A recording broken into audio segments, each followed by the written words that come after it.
Welcome to Teach Tech Commerce. मेरा नाम है हशमित कौर एंड मैं हूं आपकी बिजनेस स्टडीज एजुकेटर। सो आज की इस वीडियो में हम क्या देखने वाले हैं, आज हम देखेंगे मल्टीपल चॉइस क्वेश्चंस, वो भी चैप्टर फर्स्ट के।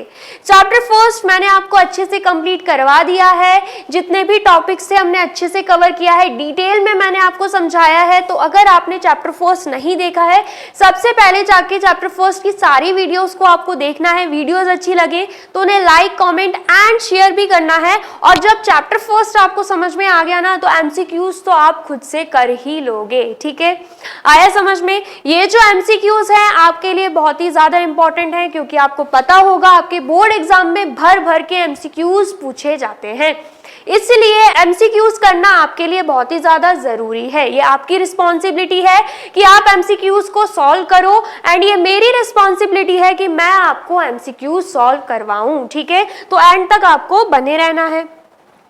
अब सबसे पहला एमसीक्यू क्या है? Dash means doing the task correctly and with minimum cost. ठीक है, तो हमें बताना है इसमें कौन सा ऑप्शन सही होने वाला है, एफिशिएंसी, इफेक्टिवनेस, मैनेजमेंट या कोऑर्डिनेशन। तो अगर आपको ध्यान में होगा तो जब हमने ये चैप्टर स्टार्ट किया था तो पहले ही लेक्चर में मैंने आपको बताया था कि मैनेजमेंट क्या होता है। मैनेजमेंट एक आर्ट है जिसके द्वारा हम दूसरों से अपना काम करवाते हैं, वो भी इफेक्टिवली एंड एफिशिएंटली। जहां पे मैंने आपको इफेक्टिवली का मतलब क्या समझाया था कि टाइम पर काम हो जाना, एंड एफिशिएंटली का मतलब क्या समझाया था कि मिनिमम कॉस्ट का यूज करके हम अच्छे से काम करवा रहे हैं। तो यहाँ पर अगर आप ध्यान दोगे तो क्वेश्चन में ही आंसर छुपा है। आपको बोला जा रहा है मिनिमम कॉस्ट, तो मिनिमम कॉस्ट मतलब एफिशिएंसी की बात हो रही है। एफिशिएंसी का मतलब होता है कि हम टास्क को सही तरीके से करवा रहे हैं, वो भी मिनिमम कॉस्ट के साथ। ठीक है, आया समझ में? ऐसे ही आपके पास आपके पेपर में क्वेश्चंस पूछे जाएंगे, केस स्टडीज भी आती हैं जिसमें मतलब हिडन वर्ड्स रहते हैं जिसके थ्रू आप आसानी से आंसर फाइंड आउट कर सकते हो। ठीक है, आया समझ में? चलिए नेक्स्ट एमसीक्यूज पे आ जाते हैं। Management is said to be going in the wrong direction. हम कब बोलेंगे कि हमारा मैनेजमेंट गलत डायरेक्शन में जा रहा है? If it is efficient but ineffective, मतलब वो एफिशिएंट तो है, क्या है? एफिशिएंट है, मतलब हम कम रिसोर्सेज का यूज करके या कम कॉस्ट का यूज करके अपना काम करवा रहे हैं, लेकिन वो इनइफेक्टिव है, मतलब टाइम पर काम नहीं हो रहा है।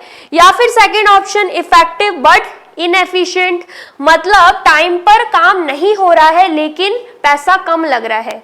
तो ये ऑप्शन सही रहेगा। या बोथ इनएफिशिएंट एंड इनइफेक्टिव, मतलब ना ही टाइम पे काम हो रहा है और ना ही हम कम पैसों का यूटिलाइजेशन कर पा रहे हैं, कम पैसों का उपयोग कर पा रहे हैं। ठीक है, आया समझ में? या ऑल ऑफ द अबव, या तीनों के तीनों इंसिडेंट होंगे।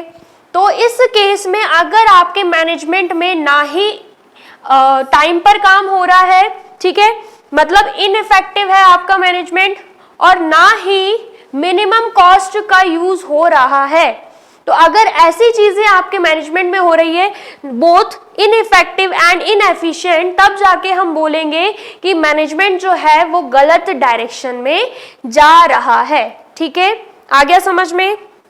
तो यहाँ पर ऑप्शन सी हमारा सही होने वाला है, बोथ इनएफिशिएंट एंड इनइफेक्टिव। ठीक है, चलिए नेक्स्ट हम देख लेते हैं। थर्ड एमसीक्यू क्या है? The activities involved in managing the enterprise are common to all organisations whether economic, political और social. Identify the feature of management. बोला जा रहा है जो भी एक्टिविटीज एक मैनेजमेंट में इन्वॉल्व रहती हैं या एक एंटरप्राइज को मैनेज करने के लिए जो एक्टिविटीज परफॉर्म की जाती है, वो सारी ऑर्गेनाइजेशन के लिए कॉमन होता है। तो हमें मैनेजमेंट का फीचर बताना है जो हमें यहाँ पे क्वेश्चन में बोला जा रहा है या बताया जा रहा है। ठीक है, तो मैंने आपको पढ़ाया था एक फीचर जो कि क्या था? मैनेजमेंट इज ऑल परवेसिव, मतलब हर जगह मैनेजमेंट होता ही होता है। चाहे आप हॉस्पिटल चले जाओ, चाहे आप स्कूल चले जाओ, चाहे आप कंपनी में चले जाओ, ऑर्गेनाइजेशन में चले जाओ, दुनिया के किसी भी कोने में चले जाओ, मैनेजमेंट होना ही होना है, अदरवाइज चीजें बिगड़ने लग जाएंगी। ठीक है, तो यहाँ पर ऑप्शन बी हमारा सही होगा, मैनेजमेंट इज ऑल परवेसिव। ठीक है, चलिए नेक्स्ट पर आते हैं।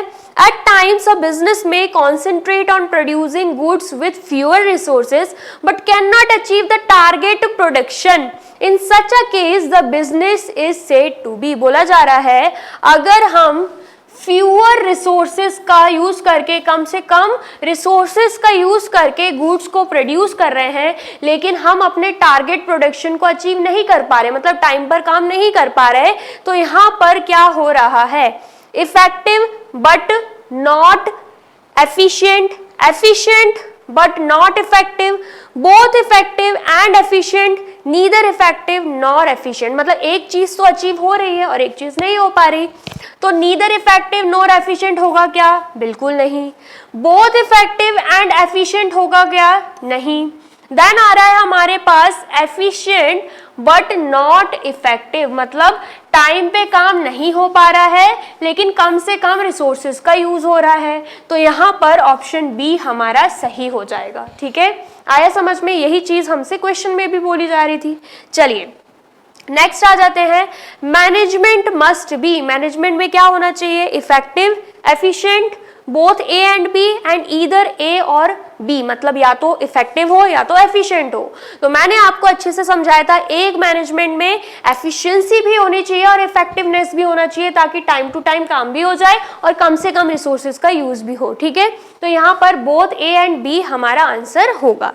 चलिए नेक्स्ट पर आ जाते हैं, which of the following is an organisational objective of the management. मैंने आपको अच्छे से समझाया था ऑब्जेक्टिव्स ऑफ द ऑर्गेनाइजेशन, नहीं देखा है तो शॉर्ट्स में भी आपको मिल जाएगा और अच्छे से समझाया मैंने। ठीक है, तो मैंने आपको इसमें क्या बताया था, ऑब्जेक्टिव्स ऑफ मैनेजमेंट में मैंने आपको बताया था कि 3 तरीके के ऑब्जेक्टिव्स होते हैं। तो अगर हम ऑर्गेनाइजेशनल ऑब्जेक्टिव की बात करें तो बेसिकली इसमें क्या रहता है कि मैनेजमेंट को ऑर्गेनाइजेशन के गोल्स अचीव करवाने रहते हैं, है ना।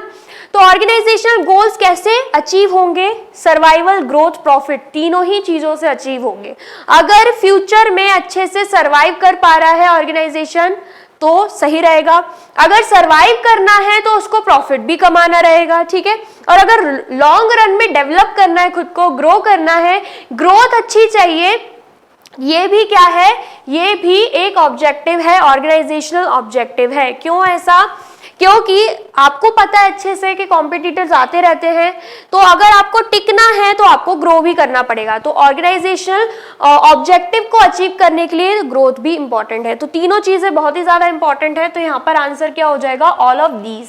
ठीक है, आया समझ में।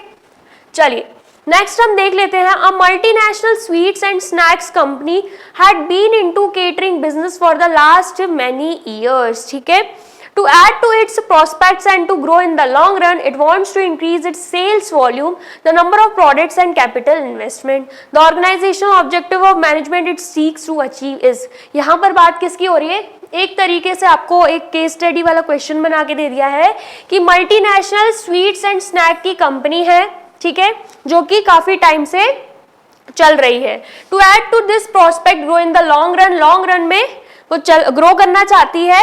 इट वांट्स टू, उसके लिए वो क्या करना चाह रही है, it wants to increase its sales volume, sales को बढ़ाना चाह रही है। ठीक है, the number of products and capital investment. ठीक है, तो ये जो है the organisational objective of management it seeks to achieve. तो आपको पता है ऑर्गेनाइजेशनल ऑब्जेक्टिव में क्या आता है, सर्वाइवल, ग्रोथ, प्रॉफिट। तो तीनों में से क्या बताना चाह रहे हैं यहाँ पे, तीनों में से हमें बताना चाह रहे हैं ग्रोथ।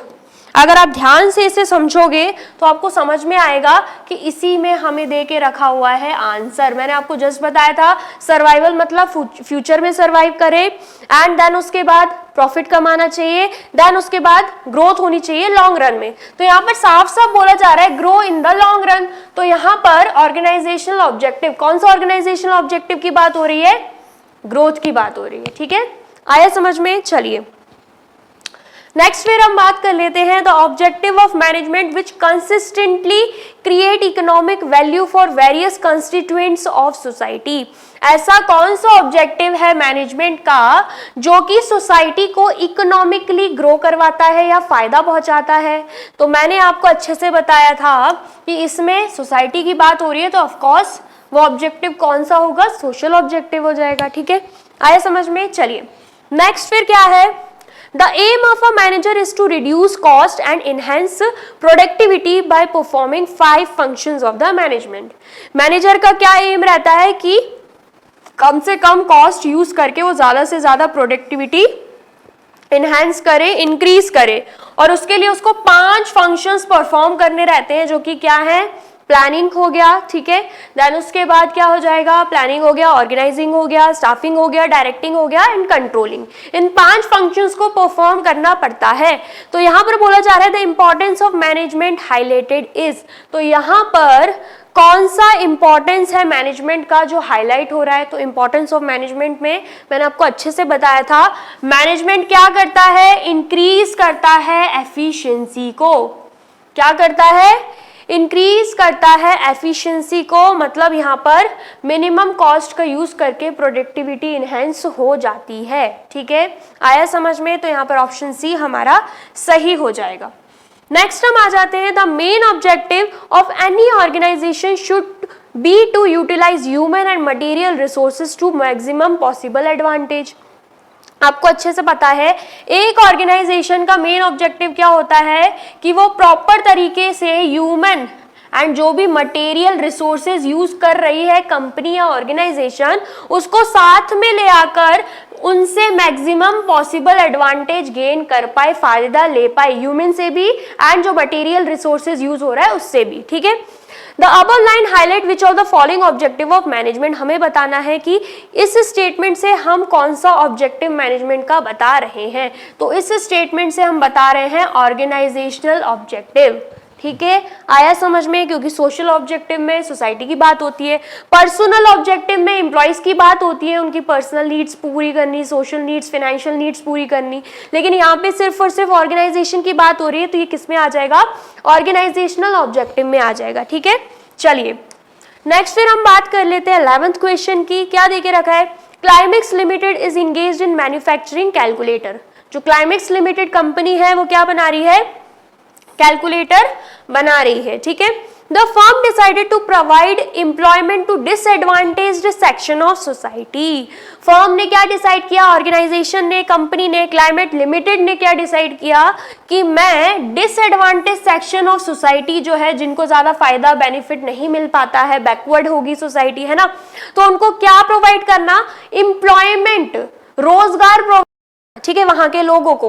तो ये कौन सा ऑब्जेक्टिव है मैनेजमेंट का, ये है सोशल ऑब्जेक्टिव, मैंने आपको अच्छे से बताया था। ठीक है, चलिए नेक्स्ट बात कर लेते हैं, KTX group is rolling out an initiative to help create wealth for its employ through the implementation of employ stock wealth. क्या बोला जा रहा है, KTX ग्रुप है वो क्या कर रहे हैं, वो इनिशिएट ले रहे हैं अपने एम्प्लॉयज की वेल्थ को बढ़ाने में, वो भी कैसे, एम्प्लॉय स्टॉक ऑप्शन को इम्प्लीमेंट करके अपनी कंपनी में। ठीक है, आया समझ में?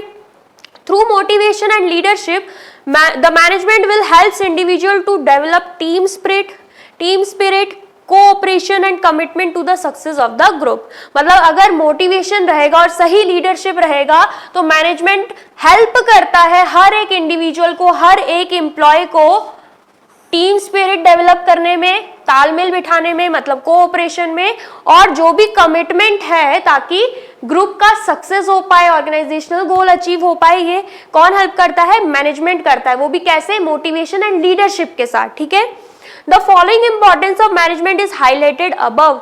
तो ये जो बताया जा रहा है, ये कौन सा इंपॉर्टेंस बता रहा है मैनेजमेंट का। So the first one is management help in achieving personal objective, management help in the development of society, management creates a dynamic organisation, या मैनेजमेंट इंक्रीज एफिशिएंसी। तो यहाँ पर बेसिकली एम्प्लॉइज की बात हो रही है, मतलब पर्सनल की बात हो रही है, उनके पर्सनल ऑब्जेक्टिव को अचीव करवाने की बात हो रही है, का वेल्थ बढ़ाया जा रहा है। ठीक है, तो यहाँ पर ऑप्शन ए हमारा सही हो जाएगा, management helps in achieving personal objective. ठीक है, क्योंकि यहाँ पे सोसाइटी की बात नहीं हो रही, ये ऑप्शन भी सही नहीं रहेगा, ये भी नहीं रहेगा, क्योंकि एफिशिएंसी किसके लिए बात करती है, ऑर्गेनाइजेशन के लिए, लेकिन यहाँ पर सिर्फ एम्प्लॉइज की बात हो रही है। ठीक है, चलिए नेक्स्ट हम देख लेते हैं, which level of management is responsible for the welfare and survival of the organisation. तो मैंने आपको बताया था तीन लेवल्स ऑफ ऑर्गेनाइजेशन होता है, ठीक है। सबसे पहले तो क्या आ जाएगा, तीन लेवल्स ऑफ मैनेजमेंट होता है। सबसे पहले आता है टॉप लेवल मैनेजमेंट, देन आता है middle level management and then आता है operational level management. Top level management में founder, CEO, board of director, COO, है ना, यही सब आ जाएंगे। देन उसके बाद अगर हम मिडिल लेवल मैनेजमेंट की बात करें तो उसमें मैंने आपको बताया था डिपार्टमेंटल हेड्स आ जाते हैं, जैसे कि प्रोडक्शन डिपार्टमेंट हो गया, प्रोडक्शन मैनेजर हो गया, सेल्स मैनेजर हो गया, फाइनेंस मैनेजर हो गया, मार्केटिंग मैनेजर हो गया। फिर हम आते हैं ऑपरेशनल लेवल मैनेजमेंट में, जिसमें सुपरवाइजर्स, फोरमैन, सुपरिंटेंडेंट्स आ जाते हैं। तो सभी के अलग अलग रोल रहते हैं। अगर हम टॉप लेवल मैनेजमेंट की बात करें तो वो क्या करते हैं, वो ऑर्गेनाइजेशनल गोल सेट करते हैं, उनके वेलफेयर, उनके सर्वाइवल के लिए सोचते हैं, ठीक है। देन उसके बाद अगर हम मिडिल लेवल मैनेजमेंट की बात करते हैं, मतलब डिपार्टमेंटल हेड की, तो वो क्या करते हैं, जो भी गोल्स, पॉलिसी सेट करी होती हैं उनको इम्प्लीमेंट करवाते हैं। फिर अगर हम बात करते हैं किसकी, ऑपरेशनल लेवल मैनेजमेंट की, तो वो मिडिल मैनेजमेंट की इंस्ट्रक्शंस को अपने अंडर में काम कर रहे एम्प्लॉइज से करवाते हैं। ये सब चीजें मैंने आपको अच्छे से बताई थी। तो क्वेश्चन में बोला जा रहा है welfare and survival of the organisation, तो ये कौन करेगा, ये करेगा हमारा टॉप लेवल मैनेजमेंट। तो ऑप्शन ए हमारा यहाँ पे सही हो जाएगा, ठीक है। चलिए नेक्स्ट हम देखते हैं providing proper working condition and ensuring that quality of output is maintained is the function of dash level of management। बोला जा रहा है कि proper working condition ensure करना और क्वालिटी ऑफ आउटपुट निकल के आ रहा है, ये इंश्योर करना, ये किस लेवल ऑफ मैनेजमेंट का काम है, तो ये है ऑपरेशनल लेवल मैनेजमेंट का काम, ठीक है। आ गया समझ में। देन उसके बाद unlike professions such as medicine or law which requires a practicing doctor or lawyer to possess valid degrees, nowhere in the world it is mandatory for a manager to possess any such professional degree। बोला जा रहा है अगर हम professions की बात करें, professionals की बात करें, जैसे कि सीए हो गया, सीएस हो गया, डॉक्टर हो गया, लॉयर हो गया, तो इन सभी को एक वैलिड डिग्री चाहिए रहती है। लेकिन अगर हम मैनेजर की बात करें तो मैनेजर को ऐसी कोई प्रोफेशनल डिग्री चाहिए नहीं रहती। Identify the characteristics of the profession being discussed above which is not being strictly met by management। तो हमें इस स्टेटमेंट से बताना है कि प्रोफेशन का वो कौन सा कैरेक्टरिस्टिक्स है जो मैनेजमेंट में अप्लाई नहीं होता, तो वो हो जाएगा यहाँ पे रेस्ट्रिक्टेड एंट्री। अगर वैलिड डिग्री होगी प्रोफेशन में तभी आप सीएस लॉयर बन सकते हो, लेकिन मैनेजमेंट में ऐसा कुछ भी नहीं होता। मतलब यहाँ पर किस चीज़ की कमी है, रेस्ट्रिक्टेड एंट्री। कोई भी एंट्री कर सकता है, रेस्ट्रिक्शंस है ही नहीं। यहीं पर अगर हम प्रोफेशन की बात करें हर कोई एंट्री नहीं कर सकता क्योंकि रेस्ट्रिक्टेड एंट्री रहती है। तो यहाँ पर ऑप्शन बी हमारा सही हो जाएगा, ठीक है। चलिए नेक्स्ट पर आते हैं। Which of the following is the function of top level management? हमें बताना है कि इनमें से टॉप लेवल मैनेजमेंट का कौन सा फंक्शन है। They ensure their department has the necessary personnel। तो डिपार्टमेंट की बात हो रही है तो ये डिपार्टमेंटल हेड देखेंगे, मतलब मिडिल लेवल मैनेजमेंट देखेगा, तो ये तो फंक्शन नहीं है, ठीक है। They interact with the actual workforce and pass on instructions of the middle management to the workers। मतलब मिडिल मैनेजमेंट के इंस्ट्रक्शंस को वर्कर्स से करवाना, ये तो ऑपरेशनल लेवल मैनेजमेंट का काम है, ये भी नहीं होगा, ठीक है। They cooperate with other departments for smooth functioning of the organization। तो डिपार्टमेंट की बात हो रही है तो ये भी टॉप लेवल मैनेजमेंट में नहीं आता, ठीक है। They analyze the business environment and its implication for the survival of the firm। Survival की बात हो रही है, मैंने क्या बोला था, आंसर आपको कहीं ना कहीं क्वेश्चन में ही छुपा हुआ मिलेगा। सर्वाइवल की बात हो रही है, जस्ट अभी बताया, वो कौन देखता है, टॉप लेवल मैनेजमेंट। तो यहाँ पर ऑप्शन डी सही हो जाएगा, ठीक है। आया समझ में। चलिए नेक्स्ट देखते हैं। Management has its own vocabulary of terms and concepts. Management की खुद की वोकेबलरी रहती है जिसमें कॉन्सेप्ट्स भी रहते हैं, ठीक है। Manager need to communicate with one another with the help of common vocabulary for the better understanding of the work situation। Manager उसी कॉन्सेप्ट के साथ, उसी वोकेबलरी के साथ कम्युनिकेट करते हैं ताकि वर्किंग कंडीशन को, वर्किंग सिचुएशन को समझ पाए और दूसरों को समझा भी पाए, ठीक है। Which characteristics of management as a science is highlighted in the above statement. हमें बताना है कि मैनेजमेंट एज अ साइंस का कौन सा कैरेक्टरिस्टिक्स यहाँ पे बताया जा रहा है। तो मैंने आपको अच्छे से बताया था, साइंस में क्या रहता है, सिस्टमैटिक बॉडी ऑफ नॉलेज रहता है जिसमें थ्योरी रहती है, कॉन्सेप्ट्स रहते हैं। वैसे ही मैनेजमेंट में भी एक थ्योरी एंड कॉन्सेप्ट दिया जाता है, तभी हम मैनेजमेंट को पढ़ते हैं। ठीक है, तो इसमें बी ऑप्शन सही हो जाएगा। कौन सा कैरेक्टरिस्टिक ये बता रहा है साइंस का, जो कि मैनेजमेंट में भी रहता है, वो कैरेक्टरिस्टिक्स है सिस्टमेटाइज्ड बॉडी ऑफ नॉलेज। ठीक है, आया समझ में। नेक्स्ट क्या है, why is management also consider as a profession. Management को हम प्रोफेशन क्यों बोलते हैं। तो मैंने आपको प्रोफेशन के कैरेक्टरिस्टिक्स बताए थे, फीचर्स बताए थे, उसमें से सिर्फ और सिर्फ एक ही है जो मैनेजमेंट मेट कर पाता है। वो क्या है, well defined body of knowledge. मतलब प्रोफेशन में भी well defined body of knowledge रहता है और मैनेजमेंट में भी well defined body of knowledge रहता है। उसके अलावा प्रोफेशन में कोड ऑफ कंडक्ट रहता है, मैनेजमेंट में नहीं रहता। ठीक है, entry to a profession is restricted, management में ऐसा भी नहीं है।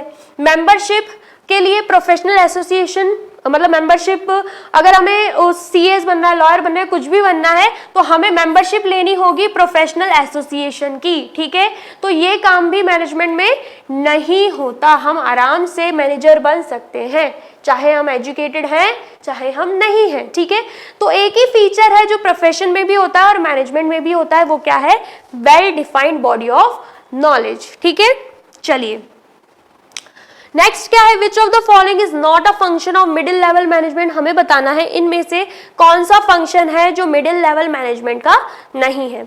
Analysing the business environment and it's implication for the survival of the firm. देखिए यहाँ पे सर्वाइवल की बात हो रही है, तो ऑफकोर्स ये किसका काम है, टॉप लेवल मैनेजमेंट का। मतलब ये मिडिल लेवल मैनेजमेंट का फंक्शन नहीं है, तो आंसर ये सही होना चाहिए। ठीक है, फिर भी हम ऑप्शंस देख लेते हैं। Interpreting the policies framed bye top level management, मतलब जो टॉप मैनेजमेंट ने पॉलिसीज बनाई है उनको इंटरप्रेट कराना, इंप्लीमेंट करवाना, तो ये तो पक्का फंक्शन है किसका, मिडिल लेवल मैनेजमेंट का। ठीक है, ensuring that there department has necessary personal, खुद के डिपार्टमेंट में सही पर्सनल, सही एम्प्लॉयज हैं कि नहीं वो इंश्योर करना, ये भी of course middle level management का काम है। Motivating people in their department to achieve desired objective, अपने डिपार्टमेंट के लोगों को मोटिवेट करना ताकि वो अपने गोल्स को अचीव कर पाए, तो ये भी किसका काम है, मिडिल लेवल मैनेजमेंट का। तो कौन सा काम मिडिल लेवल मैनेजमेंट का नहीं है, सर्वाइवल ऑफ द फर्म। ठीक है, तो यहां पर हम टिक कर देंगे। चलिए नेक्स्ट क्या है, anyone can be called a manager irrespective of the educational qualification possessed. कोई भी मैनेजर बन सकता है चाहे उसके पास कोई डिग्री हो या नहीं हो। ठीक है, identify the characteristics of the profession that management does not fulfil in the statement being discussed above. बोला जा रहा है हमें वो कैरेक्टरिस्टिक बताना है प्रोफेशन का जो कि मैनेजमेंट यहाँ पे फुलफिल नहीं कर पा रहा। तो आपको अच्छे से पता है मैनेजमेंट में क्या है, सॉरी प्रोफेशन में क्या है, एंट्री रेस्ट्रिक्टेड होती है। जब तक आप एजुकेशनल डिग्री नहीं ले लेते, जब तक आप मेंबरशिप नहीं ले लेते किसी भी एसोसिएशन में, तब तक आपको एंट्री नहीं मिलेगी। लेकिन अगर हम प्रोफेशन की बात करें, चाहे डिग्री हो चाहे ना हो, यहाँ पे रेस्ट्रिक्टेड एंट्री ही नहीं है, आप एंटर कर सकते हो। तो यहाँ पर सही क्या हो जाएगा, option C. Restricted entry profession में है लेकिन मैनेजमेंट में नहीं है, इसलिए प्रोफेशन में एजुकेशनल डिग्री चाहिए रहती है, क्वालिफिकेशन चाहिए रहती है, लेकिन मैनेजमेंट में नहीं। ठीक है, तो यहाँ पर ऑप्शन सी हमारा सही हो जाएगा। आई होप आपको समझ में आया है। ऑलमोस्ट 20 एमसीक्यूज हमने, इनफैक्ट ये सारे ही एमसीक्यूज आपके प्रीवियस ईयर क्वेश्चन पेपर में आ चुके हैं। ठीक है, आया समझ में, तो इसलिए मैंने चुन चुन के आपको सॉल्व करवाए हैं। ये वीडियो बहुत ही ज़्यादा इंपॉर्टेंट है, आपको एंड तक देखनी है। ठीक है, एंड तक देख ली है, वीडियो अच्छी लगी है तो उसे लाइक भी कर देना है, शेयर भी कर दीजिए अपने दोस्तों के साथ ताकि वो भी प्रीवियस ईयर क्वेश्चन पेपर में आए हुए एमसीक्यूज को देख लें। ठीक है, आया समझ में। और ऐसे ही हमारे साथ जुड़े रहना है, हर एक वीडियो को देखना है टाइम टू टाइम। इतनी कोई लेंदी वीडियोस आ नहीं रही है, बट टाइम टू टाइम आप देखते रहोगे, आपको इन्फॉर्मेशन मिलती रहेगी। तो जो भी टेस्ट होंगे, आपके क्लास टेस्ट ले लो, नॉर्मल टेस्ट ले लो, या फिर आपके जो भी एग्जाम्स होंगे उसमें आप अच्छे मार्क्स ला पाओगे, आपको एक एक चीज़ अच्छे से समझ आ पाएगी। ठीक है, आया समझ में? तो आज की वीडियो यहीं तक थी। अगली वीडियो में मैं आपके लिए क्या लाने वाली हूँ, उसके लिए क्या करना होगा, सब्सक्राइब नहीं किया है तो ऑफकोर्स सब्सक्राइब कर दीजिए एंड मिलते हैं नेक्स्ट लेक्चर में। Till then take care, bye bye.